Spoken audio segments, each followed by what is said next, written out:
Hi mommies and daddies, welcome back to Momcom India. So in this video, finally I'm sharing with you the food chart for a 10 to 12 month old baby. On my channel, I've already done separate videos with food charts for a 6 to 7 month old baby, for 8 to 9 month old baby and for 1 to 2 year old baby. This was pending, so I'm bringing this video for you finally now. I hope you will like it. If you do, please click on the like button below. Also subscribe to our channel by hitting on the red icon below and the bell icon so that you get timely notification whenever we post videos. By the way, we almost post videos on a daily basis.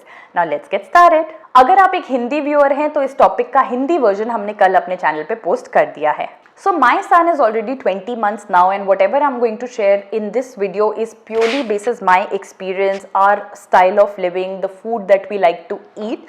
I find the 10 to 12 month stage a very interesting stage. It's actually a mid stage where the child is already used to eating solids for about 3 to 4 months, assuming they started about 6 months.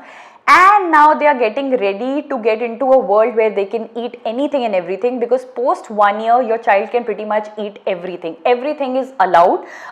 It's just that it has to be watched when the child is eating so that there's no choking and everything. So I find this mid stage very interesting. This is the stage where you bring your child on a proper meal plan. So like when I started with my child, 6 months when I started, I used to give him breakfast. 7 months it was breakfast and mid-morning snack. 8 month breakfast, lunch, mid-morning snack. 9 month breakfast, lunch, mid-morning snack, evening snack.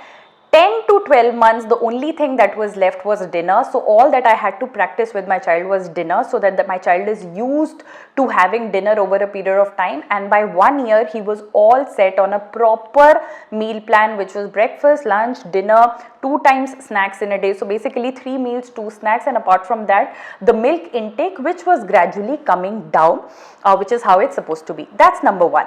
Number 2, this stage is interesting because you can play with textures. So from pureed food, you kind of move to mashed food, and from mashed food also a lot of kids start showing interest into finger foods.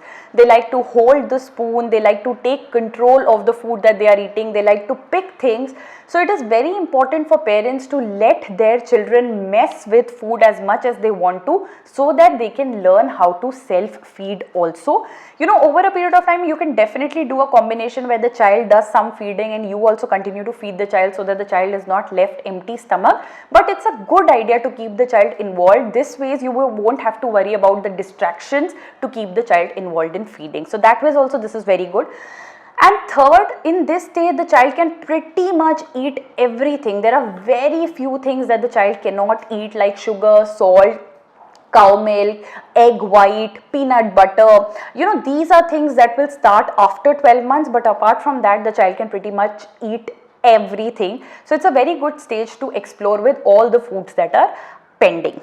So let's start with the food chart that I've created for you. So for breakfast, there are a couple of options I've put together. Number 1 is porridge. Porridge is a great way of filling the child's stomach really, really well. I assume that the child is sleeping almost throughout the night and getting up for feeds, but less frequently compared to the earlier stages. So my assumption is that the child gets up hungry. So it's a good idea to feed your child something that will really give him energy, is high on dietary fiber, and is also healthy and will fill his stomach. So porridge is always a good idea. You can make porridge with oats, you can do ragi, you can do dalia.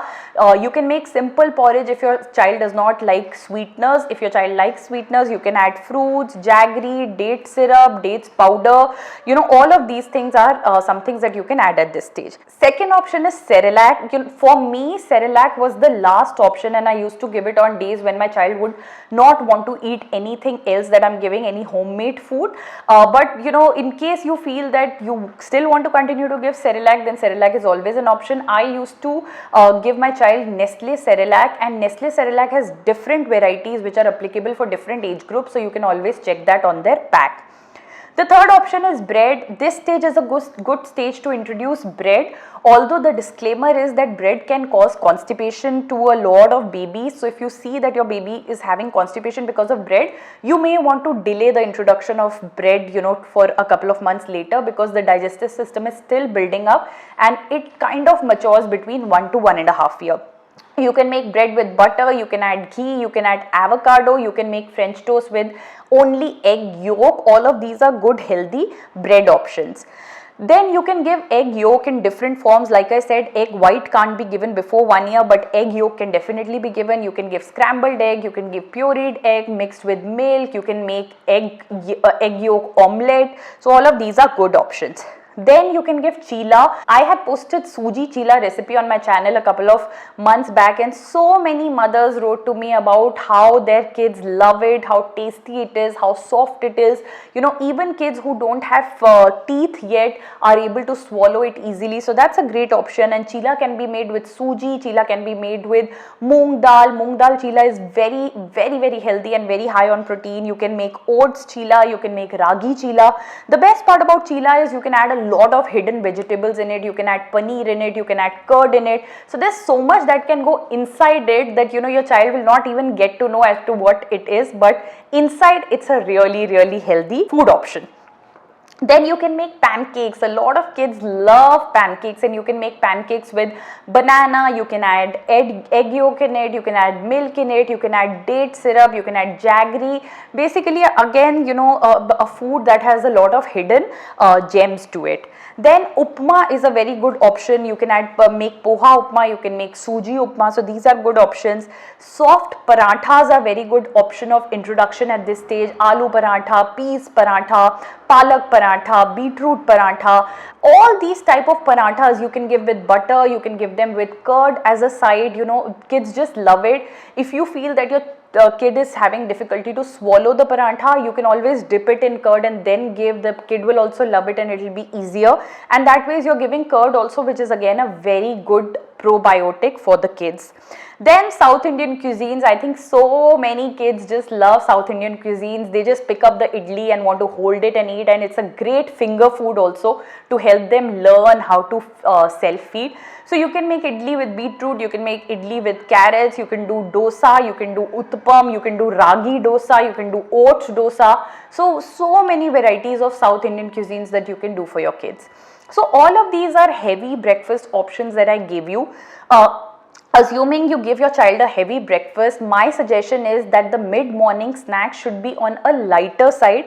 If you give a heavy mid-morning snack also, then your child will not feel hungry when it's lunchtime, and you as a parent will start worrying that my child is not eating. But the thing is that the child really has had back-to-back heavy meals. So try to make the mid-morning snack light. I used to give fruits. You can give any fruit. Watermelon is a very light fruit and fills your stomach. You can give papaya, you can give banana, you can give sliced grapes, strawberries, blueberries. You can make a whole mixed fruit platter, anything that your child likes. So fruits is a great way of keeping the child light and yet healthy. Then you can do dairy products at this time. You can give a bowl of curd. You can add a lot of fruits in that curd only, so that it becomes even more healthy and it becomes like a homemade flavored yogurt. You can do cheese slices, you can do paneer. You can slightly fry the paneer and give it to the baby, or make scrambled paneer, which babies love. Then you can do vegetables. So you can do mashed vegetables, you can do saute vegetables. Saute vegetables are also great finger foods for kids to just hold and eat. If you think your child has really had a heavy breakfast, then it's a good idea to make the mid-morning snack as a fluid snack. So give coconut water if it's summertime, give fresh juices, mosmi juice, orange juice, mixed fruit juice, give lemon water, give buttermilk. All of these are just great options for a mid-morning snack. Lastly, if you just want to change what you've been giving to your baby and you want your baby to have a cheat day, then you can always give a fried item. So you can make French fries at home. It can be potato fries, it can be sweet potato fries. Sweet potato, guys, is really healthy for everybody, not only for kids. So you can do that, or you can make raw banana fries. Now raw banana is something that Bengalis use a lot in their fish curries and in their everyday meals. It's a very healthy option, and a way of giving it to the kids is using the raw banana fries. Now assume the mid-morning snack is done and our little babies are hungry for lunch. So what are the different options that you can give in lunch? And a lot of options that I will mention here can be repeated for dinner as well, because lunch and dinner can actually be a swap also in terms of the options.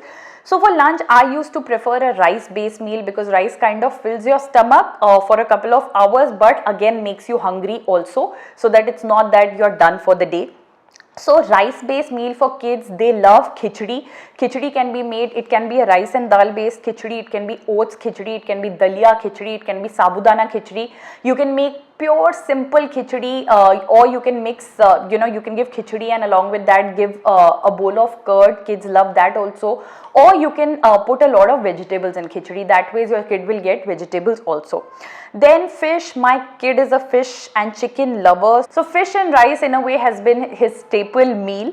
So he loves having that. So you can make fish curry rice, or on some days you can give saute fish and saute vegetables. That's also a very healthy option.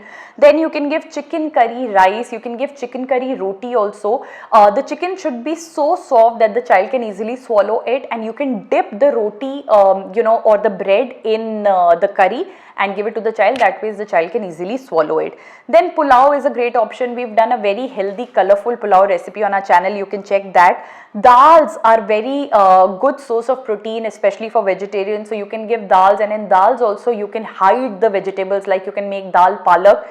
It's tasty also, and it's so healthy, and you can give it with rice or roti. Again, all the South Indian cuisines are applicable here also. Paranthas are also applicable in the lunch stage. I won't recommend paranthas for dinner, but in lunch paranthas are definitely recommended. So these are the different options that you have for lunch, but make sure that the child has a heavy lunch so that the child can take a nice 2 to 3 hour nap. Now let's assume your child is up from the nap and it is park time, which I really promote for all the kids at all the stages. They can walk, they cannot walk, they are just crawling, or they can just see. No matter what stage they are in, they must be taken to the park morning and evening. So 10 to 12 months is a time that the child becomes like an active crawler. When you take them to the park, they want to crawl around, they want to move around, they want to explore, hold, basically use their motor skills and their body quite a lot.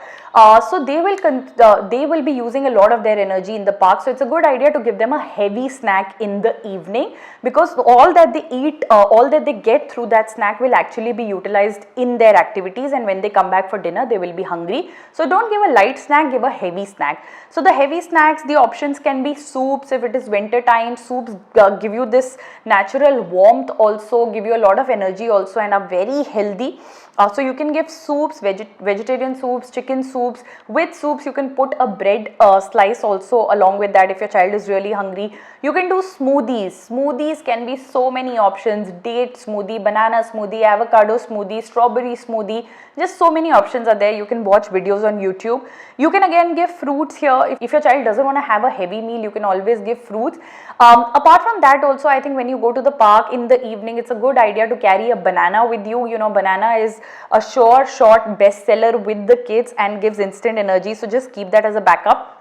And again, if there are cheat days, so you can always do custard with fruits, kids love, and you can also do kheer, or you could do halwa. Lastly is dinner. This is the meal that you are introducing in the 10 to 12 month stage.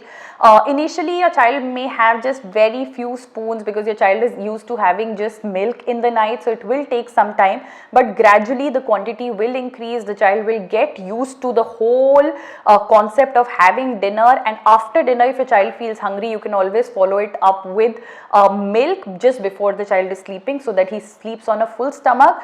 But this meal, you just have to make sure that you don't make it a very heavy meal for the kid. Make it a nice meal which will fill the kid's stomach, but is not very heavy, is not very gaseous, will not cause constipation. Otherwise your kid will keep getting up through the night, and you will keep wondering as to what's happening to my baby. So the best options during dinner, number one is pasta. A lot of kids love pasta, and it's a good stage to introduce pasta to your kids. But again, disclaimer, pasta can cause constipation, so just watch out for that. If your baby is not allergic to pasta or is able to digest it easily, then you have a really tasty option coming your way. So that's pasta. You can give pulao. Again, rice is so easy to digest. Rice is so light on the stomach compared to a roti. So it's a good option to give a rice based meal at this time also. So pulao is a good option. We have palak pulao recipe on our channel. We have a complete pulao recipe on our channel. You can check that. Then khichdis are good option, like I mentioned, for lunch. Fish again is a good option here. Fish is also light. Chicken rice is a good option here. Vegetable curries. So now it's a good time to introduce chole and rajma, chickpeas, and basically kidney beans to your kids at this stage. They just love it. It's my favorite also, and I was so happy to see my child having that. Just make sure they are boiled enough that it does not cause choking. So you can do that. Then you can do saute vegetables along with chicken, fish, or just rice. Some kids just having ghee rice, and along with that they would like to have some side curry, but they will be so happy just having ghee rice. So even if your child is having that, that's absolutely fine. Let them just have this. Then roti also, a lot of people prefer giving roti at this time. So you can give roti dipped in milk, dipped in any kind of curry. South Indian cuisines again are light on the stomach and is something that you can give at this stage. So that's the end of the food chart. Depending on the place that you're living in, depending on your lifestyle, you can definitely customize this chart as to your taste. Now let me answer a couple of questions that I usually get along with food chart videos. So number one is that how much milk should be given. So a lot of parents feel that at this stage give more solids and reduce the quantity of milk. I suggest that don't do that. Milk is equally important for the kid because calcium is important for the body, unless instead of milk you're just giving the baby a lot of calcium in the form of other dairy products. That's fine, but 20 to 25 ounce, ideally on the higher side, 25 ounce milk is something that your baby should be taking throughout the day. That's absolutely fine. Water should be given either pre-meal or post-meal, and that too a few sips. Don't give water during the meal, otherwise your child's stomach won't get full and your child will continue to feel hungry and won't be able to communicate. In terms of storage, a lot of people ask me, can we give the same food to the baby again? See, when you make food for the baby, you can divide it in two parts, one part for consuming now and one part for storage. That's absolutely fine, which you can heat and give the baby within 24 hours.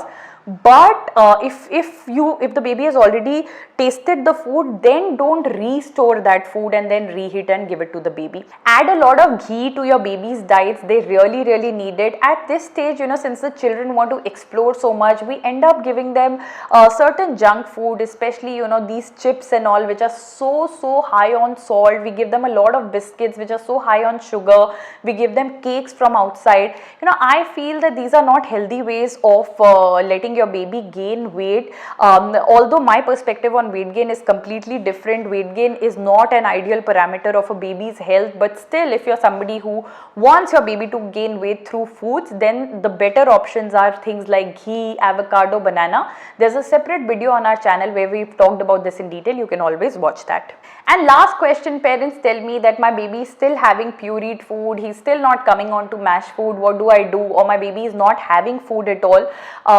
I've done separate videos on this topic, but a few suggestions that I'll give you. Number one is make sure there's gap between meals. That's really important. At least 1.5 to 2 hour gap is a must, but between main meals there should be like a 3 to 4 hour gap also. Otherwise your child won't feel hungry. Number two, there should be a lot of activity. If your child does activity, only then the body is using the food that it's already taken in, all the energy is being consumed and the body will feel hungry again, otherwise it won't need it. Like if the car doesn't move, you don't need to fill the petrol again, right? So it's a similar concept here. And then I'll say that don't worry about the texture too much right now. Children take time to change the texture. We as parents start worrying about so many things when it comes to solid. First, my child is not eating, then if he's eating, then he's not eating a certain form. Why do we need to worry so much? Let it be slow, and I can tell you the output will come. Start with one meal where you start offering two different forms. So basically a breakfast can be a pureed form and a mashed form also. Over a period of time, your child will start developing the habit of eating the mashed food also, and then the finger food also. Let them make mess, let them explore, show them how to explore, eat in front of them. These are good ways of teaching them that how can they explore with the textures also. Though I'll do a separate video on this because I think this is a very common worry that so many parents have. So with this, we come to the end of the video. If you did find this to be helpful, all that you have to do is hit on the like button below, comment and let me know if there are any questions or if there are any suggestions that you have for us, any good feedback that you have for us, which you guys post so much in abundance already, please share this video with as many friends as you have, because this is a worry I think that every parent has. I also did so much research on food chart at different stages, so this will definitely help a lot of parents. And lastly, I will say that please don't forget to subscribe to my channel, and don't forget to subscribe to my baby's channel. Thank you so much for watching and loving Momcom India like you guys do.